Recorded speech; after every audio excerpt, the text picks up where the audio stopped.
সাবরুম মহকুমার সীমান্ত এলাকা দিয়ে বাংলাদেশ পারাপারের সময় গ্রামবাসীদের হাতে আটক 11 জন বাংলাদেশি নাগরিক। ঘটনা শুক্রবার সকালে। আটককৃত বাংলাদেশি নাগরিকদের মধ্যে 3 জন পুরুষ, 4 জন মহিলা ও 4টি শিশু রয়েছে।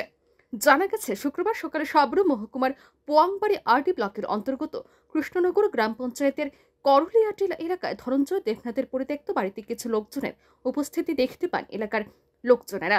সাথে সাথে গ্রামবাসীরা সংশ্লিষ্ট লোকজনদের জিজ্ঞাসাবাদ শুরু করেন। তখন গ্রামবাসীরা জানতে পারেন কোনো এক সময় এরা সংশ্লিষ্ট এলাকা দিয়ে বাংলাদেশ থেকে সাবরুম আসতেন এবং রেলচোকে গুজরাট যান।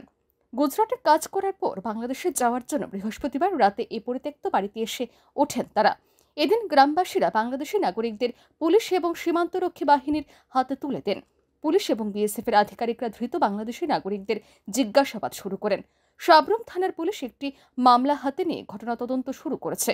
এই ঘটনাকে কেন্দ্র করে শুক্রবার সকালে সাবরুম মহকুমার সীমান্ত এলাকায় তীব্র চাঞ্চল্য ছড়ায়। ব্যুরো রিপোর্ট, আর নিউজ।